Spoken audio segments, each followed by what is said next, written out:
तो फिल्म की शुरुआत होती है 13 मई 2022 से, जहां पर हम एक काफी बड़ी कंपनी की मैनेजर माइल्स को देखते हैं, जो अपने 5 दोस्तों के पास एक खास किस्म का पजल बॉक्स भेजता है। जैसे ही उन लोगों को ये पजल बॉक्स मिलता है, वो इसकी पजल को हल करके आखिरकार इस बॉक्स को खोल लेते हैं, जिसमें उन सभी को एक कार्ड मिलता है, जो दरअसल माइल्स ने उन सबको अपने पास ग्रीस यानी यूनान आने के लिए भेजा था। यानी ये एक किस्म का इनविटेशन कार्ड था, एक दावतनामा। साथ ही कार्ड में माइल्स ने ये भी लिखा था कि जब तुम सब लोग आ जाओगे तो मैं तुम्हारे साथ एक गेम खेलूंगा जिसका नाम है मर्डर मिस्ट्री। इसके बाद हम देखते हैं एक बूढ़े आदमी को, जो एक काफी होशियार डिटेक्टिव था। उसे भी माइल्स की तरफ से बिल्कुल वैसा ही पजल बॉक्स मिलता है। उसके अंदर जो कार्ड था वो भी, जो दरअसल एक पार्टी का था और इन्हें हर सूरत आना था। जिसके बाद फिर अगले सीन में उसके सारे साथी ग्रीस इन यूनान आ ही जाते हैं, जहाँ माइल्स ने उन्हें बुलाया था। अब जो माइल की दोस्त थी फैशन डिजाइनर, वो अपने साथ अपनी साथी को भी लाई थी, जबकि उसका दोस्त यूट्यूबर अपनी दोस्त को साथ लाया था। इन 5 लोगों में कंपनी की पुरानी वर्कर भी जा रही थी, जिसका नाम एंडी था। उसे देखकर सारे लोग काफी हैरान रह जाते हैं, क्योंकि एक झगड़े की वजह से माइल्स ने सालों पहले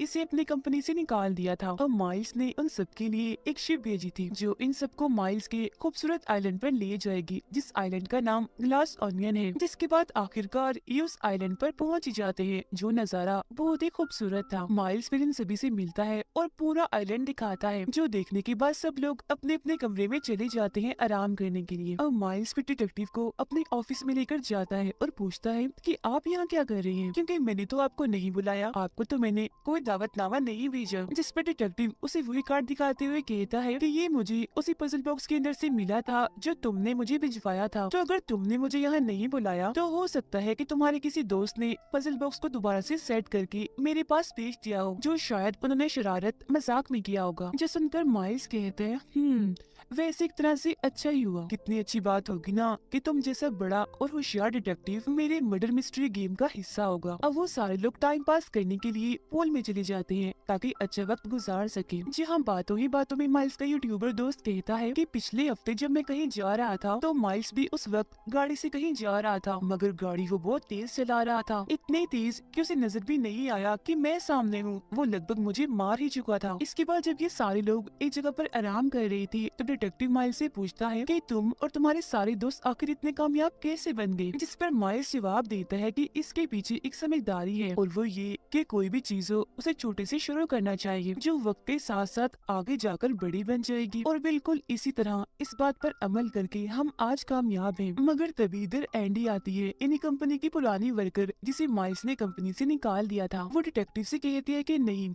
माइल्स ने आपको गलत बताया, बल्कि आज ये लोग जो भी हैं, जितने भी कामयाब हैं, माइल्स की वजह से है, क्योंकि उसने इन सब की मदद की थी गलत कामों में। इतना कहने के बाद एंडी वहाँ से चली जाती है। अब जो माइल्स की दोस्त होती है फैशन डिजाइनर, उसकी साथी माइल्स से मिलने आती है। कहती है कि आपने मेरे साथी फैशन डिजाइनर को ये कहा है कि वो झूठी गवाही दे, मगर मैं नहीं चाहती कि वो ऐसा कोई गलत काम करे, कोई झूठी गवाही दे, क्योंकि सब चैनल्स वाले, मीडिया वाले उसके पहले ही बहुत खिलाफ हैं। लेकिन माइल्स कहता है कि जो भी है ये मेरी टेंशन नहीं है, उसे मैंने कह दिया सो कह दिया, गवाही तो अब उसे देनी होगी। अब इन दोनों की ये सारी बातें दूर खड़ा डिटेक्टिव भी सुन रहा था। अब हम यूट्यूबर को देखते हैं, जो इस आइलैंड को देखने के लिए वहाँ घूम रहा था, मगर तभी वो अपनी दोस्त, जिससे वो शादी करने वाला था, उसे माइल्स के साथ देखता है, जिसका मतलब था कि उन दोनों के बीच कुछ है और वो लड़की इसे धोखा दे रही है। मगर वो बेचारा बस दुखी हो गया था और कुछ नहीं कहता। अब यहाँ पर भी डिटेक्टिव दूर से खड़ा होकर ये सब देख रहा था। अब रात को माइल्स ने सबके लिए पार्टी रखी थी, जहाँ वो सबको मोनालिसा की असली पेंटिंग दिखाते हुए कहता है कि ये मैंने एक म्यूजियम से मंगवाई है। अब आगे माइल्स डिटेक्टिव को एक केमिकल का छोटा सा टुकड़ा देता है, जो क्रिस्टल जैसा दिख रहा था, मगर उसमें बहुत सारी ताकतें थी, जैसे उसमें फ्यूल भी था और एनर्जी भी, यानी इसे आग भी लग सकती थी और बिजली भी बन सकती थी, मगर इसके इस्तेमाल से खतरा भी था। और उसे देते हुए माइल्स कहता है कि मेरे पास इस तरह के और भी बहुत सारे केमिकल क्रिस्टल्स हैं, इसीलिए मैं अगले हफ्ते दुनिया भर से बड़े बड़े लीडर्स को बुलवाने वाला हूँ। उन सबको मैं इस केमिकल के बारे में बताऊंगा, और ये भी कि मेरी कंपनी ने इसे खारे पानी की मदद से ढूंढा है। ये केमिकल पर जब दुनिया भर में मशहूर हो जाएगा, इसकी मांग बढ़ जाएगी, तो मेरी कंपनी को भी फायदा होगा, क्योंकि इसका बड़ा फायदा ये है कि बिजली देने के साथ साथ बिजली की चीजें भी इससे चल सकती हैं। मगर तभी यहाँ माइल्स का एक दोस्त, जो उसकी कंपनी का ही साइंटिस्ट था, वो माइल्स को रोकते हुए कहता है कि देखो, अभी इसकी जांच पड़ताल पूरी नहीं हुई है, हमारे साइंटिस्ट को इसे टेस्ट करने, इसकी जांच करने के लिए और भी टाइम चाहिए, और अगर ऐसे इसका इस्तेमाल किया तो ये खतरनाक साबित हो सकता है। जिस पर माइल्स उसे कहता है कि कुछ नहीं होगा, हौसला रखो, शायद तुम ये नहीं जानते कि इस वक्त ये पूरा आइलैंड इसी केमिकल पर ही चल रहा है। खैर, अब जब ये लोग खाने के टेबल पर एक साथ बैठी थी तो माइल्स इन्हें कहता है कि अभी तुम सबको मर्डर मिस्ट्री नाम की एक गेम खेलनी होगी, जिसके बारे में मैं तुम्हें बता ही चुका हूँ। गेम कुछ यूँ है कि इसमें मेरा झूठ मूठ का कत्ल होगा और तुम में से ही कोई खूनी होगा, जिसके बारे में तुम्हें पता लगवाना होगा, इन्हीं खूनी को ढूंढना होगा। अब डिटेक्टिव वहीं बैठा बैठा फौरन बता देता है कि मेरे हिसाब से खूनी फैशन डिजाइनर होगी, मगर ये चीज माइल्स को पसंद नहीं आती, इसीलिए वो डिटेक्टिव को अकेले में बुलाकर कहता है कि अपना मुंह खोलने की क्या जरूरत थी, तुमने गेम शुरू होने से पहले ही सारा मजा किरकिरा कर दिया। जिस पर डिटेक्टिव कहते हैं कि मैंने तो ये बात वैसे ही कर दी, वरना तो यहाँ आने वाले हर एक इंसान के पास तुम्हें मारने के लिए कोई ना कोई वजह है, और हो सकता है कि मजाक मजाक में तुम्हारी जान को खतरा हो जाए। जो सुनकर हैरान होते हुए माइल्स पूछता है कि ये सब मेरे दोस्त हैं, मेरे साथी हैं, मेरी कंपनी के लिए काम करते हैं, तो फिर भला ये मुझे क्यों मारेंगे। जिस पर डिटेक्टिव कहते हैं तो सुनो, फिर तुम्हारा जो साइंटिस्ट है वो तुमसे जरा कुछ नहीं है, क्योंकि उसके मना करने के बावजूद भी तुम उस केमिकल पर काम कर रहे हो। तुम्हारी दूसरी दोस्त जो पॉलिटिशियन है उसको तो तुमने धमकी दी थी कि अगर उसने इस केमिकल के प्रोजेक्ट को पास नहीं किया तो तुम इलेक्शन किसी और को जितवा दोगी। इसके अलावा तुम्हारी दोस्त फैशन डिजाइनर, हालांकि वो नहीं चाहती और ना ही उसकी साथी चाहती है, मगर फिर भी तुम उसे मीडिया के सामने झूठ बुलवा रहे हो। यूट्यूबर को ये बात पता चल गई है कि तुम्हारे और उसके दोस्त के बीच कुछ है और वो उसे धोखा दे रही है तुम्हारे साथ मिलकर। रही बात तुम्हारी पुरानी दोस्त एंडी की, तो उसकी तो तुम्हारे साथ पुरानी ही दुश्मनी है, जिसका मतलब है कि तुम्हारे ये सारे दोस्त किसी न किसी वजह से तुम्हारे दुश्मन भी हैं। अब माइल्स डिटेक्टिव को अपने दोस्तों की एक तस्वीर दिखाता है, जिस तस्वीर के नीचे एक रुमाल भी रखा था, जिस पर पेन की मदद से एक पूरा स्केच बनाया हुआ था, जो देखकर वो बताता है कि मेरी कंपनी को शुरू करने का आइडिया मैंने एक बार में बैठकर बनाया था, जिसका नाम ग्लास ऑनियन है, और इसी के नाम पर मैंने अपने आइलैंड का भी नाम रखा, और फिर उस सारे आइडिया, सारे प्लानिंग को मैंने रुमाल पर लिख लिया, और ये वही रुमाल है जिसे मैंने आज तक संभाल के रखा हुआ है। उधर एंडी की यूट्यूबर के साथ बहस हो जाती है, इसीलिए वो यहाँ से चली जाती है, जिसके बाद माइल्स और डिटेक्टिव भी यहाँ आ जाते हैं। अब तभी यूट्यूबर का मोबाइल बजने लगता है, क्योंकि गूगल की तरफ से उसे बहुत सारे नोटिफिकेशंस पैगाम आ रहे थे, जो देख पहले तो वो काफी हैरान रह जाता है, मगर बाद में वो सारे नोटिफिकेशंस माइल को दिखाकर हंसने लगता है। नोटिफिकेशंस देखकर माइल्स एकदम दंग रह जाता है, उसके रंग उड़ गई थी। वो फौरन यूट्यूबर के गले लगकर उसे मुंह बंद रखने के लिए कहता है, जिसके बाद वो एक ऐलान करता है कि अब से मैं यूट्यूबर को अपनी कंपनी में एक बड़ी पोस्ट पर रख रहा हूँ, जहाँ ये काफी अच्छा कमा सकता है। जो सुनकर वो यूट्यूबर काफी खुश हो जाता है। अब यहाँ सवाल ये उठता है कि वो नोटिफिकेशंस क्या थी, जिस पर माइल्स इतना बदल गया कि यूट्यूबर को बड़ी पोस्ट ही दी थी, और वो डर क्यों गया था, यूट्यूबर को वो क्या छुपाने के लिए कह रहा था, इस बारे में हम आगे जानेंगे। अब यूट्यूबर इस वजह से खुश था, इसीलिए वो माइल्स का दिया हुआ जूस पीने लगता है, मगर तभी देखते ही देखते उसकी सांस अटक जाती है, फौरन मौके पर ही उसकी मौत हो जाती है। अब उसकी अचानक मौत की वजह से सभी काफी डर जाती है, मगर उनका शक एंडी पर जाता है, क्योंकि पार्टी होने से पहले ही वो गायब हो गई थी। माइल्स की नजर उस ग्लास पर जाती है जिसे यूट्यूबर ने जूस पिया था। वो देखता है कि ग्लास पर मेरा ही नाम लिखा हुआ है, माइल्स, जिसका मतलब ये है कि खूनी मुझे मारना चाहता था, मगर वो मारा गया, यानी यूट्यूबर। अब हैरत वाली बात ये थी कि यूट्यूबर की गन और मोबाइल भी तब तक वहाँ से गायब हो चुके थे, और फिर तभी अचानक इस पूरे आइलैंड की लाइट चली जाती है। सब लोग काफी घबरा गए थे, इसीलिए इधर उधर भागने लगते हैं। अब तभी डिटेक्टिव बाहर आते हैं, जहाँ उन्हें एंडी मिलती है, जिसे भी वो यूट्यूबर की मौत के बारे में बता देते हैं। जो जान वो काफी हैरान परेशान रह जाती है उसकी अचानक मौत की वजह से, मगर तभी कोई अंधेरे से एंडी पर गोली चलाकर उसे भी मार देता है। अब इसी के साथ सीन पास्ट में माजी में चला जाता है, जहां हम गुजरा हुआ वक्त देखते हैं, जहां पर एंडी की जुड़वा बहन डिटेक्टिव के घर आई थी उनसे मिलने, उनसे बात करने के लिए। अब यहाँ हमें एक बड़ी हैरान कर देने वाली बात पता चलती है कि एंडी की मौत तो एक हफ्ते पहले ही हो गई है। कहा जा रहा है कि उसने सुसाइड किया है, मतलब खुद ही अपनी जान ली है। एंडी की जुड़वा बहन डिटेक्टिव को कहती है कि मैंने अपनी बहन एंडी की डायरी पढ़ी है, जिससे मुझे पता चला है कि उसकी जिंदगी में कोई टेंशन परेशानी नहीं है, वो बहुत खुश थी, तो फिर भला वो अपनी जान क्यों लेगी, जबकि सब कुछ तो ठीक था। इसीलिए मुझे उसके साथियों, उसके दोस्तों पर शक है कि उन्हीं में से किसी ने एंडी को मारा है और बाद में उसके कत्ल को सुसाइड बना दिया। इसीलिए आप ही पजल बॉक्स रखिए और कातिल को ढूंढिए, क्योंकि उसके सारे दोस्त वहीं जा रहे हैं माइल्स के पास। इसके बाद वो बताती है कि उस कंपनी को शुरू करने का आइडिया ख्याल सबसे पहले मेरी बहन एंडी को आया था, न कि माइल्स को। उसने फिर अपना सारा आइडिया प्लान एक रुमाल पर लिख लिया, लेकिन फिर 2 साल के बाद उस केमिकल को लेकर एंडी और और माइल्स के बीच झगड़ा होने लगा, क्योंकि वो नहीं चाहती थी कि इस केमिकल को इस्तेमाल किया जाए। इसीलिए माइल्स ने फिर कोर्ट में अपने दोस्तों की मदद से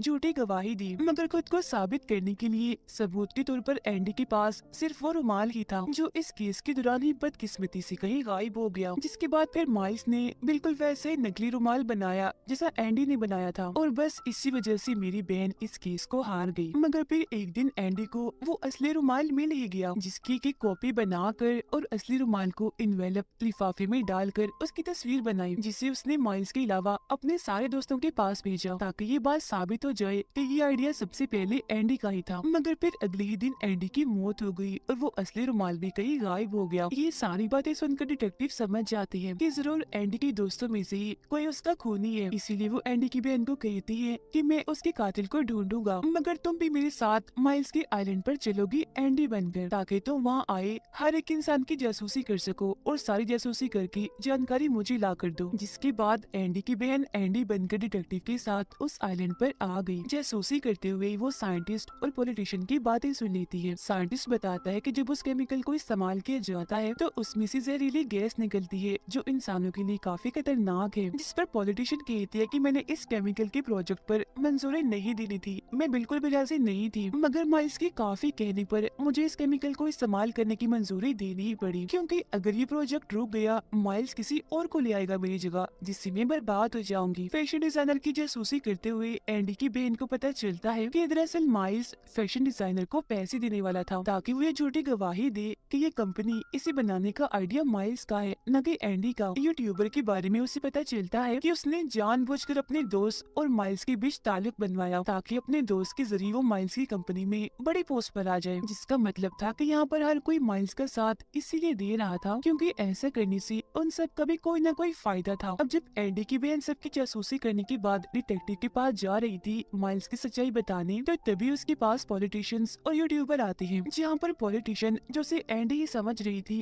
कहती है, सुनो एंडी, तुम हम सबसे नाराज क्यों हो? जब तुमने इन्वेलप की तस्वीर भेजी थी तो मैं और साइंटिस्ट तुम्हारे घर आए थे, जहाँ पर यूट्यूबर पहले से ही मौजूद था। दरवाजा वो बजा रहा था, मगर अंदर से किसी ने भी दरवाजा नहीं खोला, और तो हमारे जाने के बाद फैशन डिजाइनर भी तुम्हारे घर आई थी, मगर तब भी किसी ने दरवाजा नहीं खोला। जिसके बाद एंडी की बहन ये सारी बातें जाकर डिटेक्टिव को बता देती है कि जब एंडी ने खुद को साबित करने के लिए उन्हें मेल की थी तो उसके दोस्त आए थे उससे मिलने, मगर दरवाजा नहीं खोला गया। अब ये जानकर डिटेक्टिव का शक उसके सारे दोस्तों पर से हट जाता है। मगर जब पार्टी में बहस होने के बाद एंडी की बहन पार्टी छोड़ के गई थी तो उसने जाकर सबके कमरों की तलाशी ली थी, लेकिन फिर भी उसे वो इन्वेलप कहीं नहीं मिला जिसमें असली रुमाल था। खैर ये सारी कहानी तो थी पास्ट माजी की। अब मौजूदा वक्त में हम देखते हैं कि किसी ने एंडी की बहन पर गोली चलाकर उसे भी मार दिया, मगर किस्मत से वो बच गई, क्योंकि वो हमेशा अपने पास एंडी की डायरी रखती थी, जो गोली जाकर उसमें घुस गई। लेकिन मरने का नाटक वो इसलिए कर रही थी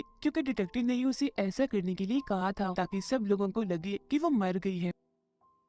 अब तक इस बात का फायदा उठाकर एंडी की बहन माइल्स के कमरे में जाती है, जहाँ तलाशी लेने पर तस्वीर के पीछे वो इन्वेलप उसे मिल भी जाता है, जिसमें असली रुमाल था, जिससे यहाँ ये बात साबित हो गई कि एंडी को और किसी ने नहीं बल्कि माइल्स ने ही मारा है। अब यहाँ पर डिटेक्टिव माइल्स से कहते हैं कि मुझे पता चल गया है, तुमने यूट्यूबर के जूस में पाइनएप्पल जूस मिलाया था, क्योंकि तुम जानते थे कि उसे पाइनएप्पल की एलर्जी है, जिसके पीते ही उसकी मौत हो गई। अब इतनी ही देर में एंडी की बहन भी यहाँ आ जाती है, जिसके पास वो असली रुमाल भी था, जो देखकर डिटेक्टिव कहते हैं कि जब एंडी ने तुम सबको मेल की थी कि कंपनी बनाने का आइडिया मेरा है और उस आइडिया की कॉपी भी भेजी थी, तो तभी वो मेल साइंटिस्ट ने माइल्स को भी भेज दी थी, जो पढ़कर माइल्स को इतना गुस्सा आया कि वो सीधा एंडी के घर चला गया। वहाँ जाकर माइल्स ने उसका कत्ल किया और फिर रुमाल चुराकर वो फौरन वहाँ से निकल गया। गाड़ी वो काफी तेजी से चला रहा था, जिससे यूट्यूबर भी टकराने वाला था, और ये बात यूट्यूबर ने बताई भी थी जब हम सब पूल के पास थे। और जब यूट्यूबर को गूगल की नोटिफिकेशंस आ रही थी तो उसमें उसे पता चल गया था कि एंडी की मौत हो गई है। उसका शक फिर माइल्स पर ही गया था, क्योंकि यूट्यूबर ने माइल्स को एंडी के घर से निकलते हुए देखा था। जिसके बाद यूट्यूबर ने माइल्स को ब्लैकमेल करना शुरू कर दिया कि मैं सबको बता दूंगा कि एंडी को तुमने ही मारा है, वरना तुम मुझे अपनी कंपनी में बड़ी पोस्ट पर रखो। अब एंडी की बहन माइल्स को वो असली रुमाल दिखाती है, जिसके नीचे ग्लास ओनियन बार का लोगो था, मतलब कि ये वहीं का रुमाल था, और फिर कहती है कि मुझे देखकर हैरत नहीं हुई कि मैं एंडी जैसी हूबहू कैसे हूँ, मैं उसकी जुड़वा बहन हूँ और ये बार जिसकी तुम बात कर रही हो ये तो 9 साल पहले ही बंद हो गया है, मगर तुम्हारा रुमाल तो अभी कुछ अरसा पहले ही बना है और उस पर ग्लास ओनियन नाम का कोई लोगो भी नहीं है, तो तुम्हारा रुमाल नकली है और ये असली है। मगर तभी माइल्स एंडी के उस रुमाल को जला देता है और कहता है कि बेशक तुम्हें मेरे बारे में सब कुछ पता चल गया है, मगर अफसोस तुम्हारे पास मेरे खिलाफ कोई भी सबूत नहीं है कि ये सब मैंने किया, ये एंडी को मैंने ही मारा है। अब हालांकि वो सारे लोग माइल्स की सच्चाई भी जान गई थी, मगर इसके बावजूद भी वो उसका साथ देने का फैसला करते हैं और उसके खिलाफ गवाही देने से मना करते हैं, क्योंकि माइल्स के खिलाफ जाने में उनका नुकसान है। इस वजह से एंडी की बहन अभी दुखी हो भी रही थी कि तभी डिटेक्टिव उसे चुपके से बताते हैं कि अगर माइल्स को बर्बाद करना है तो एक ही तरीका है, यहाँ रखी इसकी सारी कीमती चीजों को तोड़ देते हैं, बर्बाद कर देते हैं, जहाँ बाद में जब माइल्स के पास कुछ रहेगा ही नहीं तो उसके दोस्त उसके खिलाफ हो जाएंगे। अब जाते हुए डिटेक्टिव उसके हाथ में उस केमिकल का वो छोटा सा टुकड़ा रख देते हैं जो खुद उन्हें माइल्स ने ही दिया था, जिसके बाद एंडी की बहन वहाँ रखी हर एक चीज को तोड़ने लगती है और फिर वहाँ आग भी लगा देती है। मगर ये देखकर अभी भी माइल्स नॉर्मल था, उसे लग रहा था कि कुछ नहीं हुआ, सब ठीक है। मगर फिर तभी एंडी की बहन माइल्स को वो केमिकल का छोटा सा टुकड़ा दिखाती है, जो देखकर माइल्स समेत सारे लोग काफी डर जाते हैं, काफी घबरा गए थे, क्योंकि ये टुकड़ा फ्यूल और एनर्जी से भरा हुआ है। और फिर जैसे वो उस टुकड़े को आग में डालती है वहाँ काफी बड़ा धमाका हो जाता है, जिससे वो पूरी ही जगह जलने लगती है, तहस नहस हो जाती है। बाहर बैठे हुए डिटेक्टिव ये सब कुछ देख रही थी और काफी इंजॉय कर रही थी माइल्स की बर्बादी देखकर। अब इससे पहले कि वो लोग जलकर मर जाते, सारे लोग बाहर आ जाते हैं, जहाँ एंडी की बहन माइल्स को कहती है, लूजर तुम हार गए, तुम्हारे पास कुछ नहीं बचा। अब माइल्स को बर्बाद देखकर उसके सारे दोस्त भी उसके खिलाफ गवाही देने के लिए मान जाते हैं, यानी कि एंडी और यूट्यूबर को माइल्स ने ही मारा था, क्योंकि बुराई और लालच का अंजाम बुरा ही होता है। और इसी के साथ ये फिल्म इधर ही खत्म हो जाती है।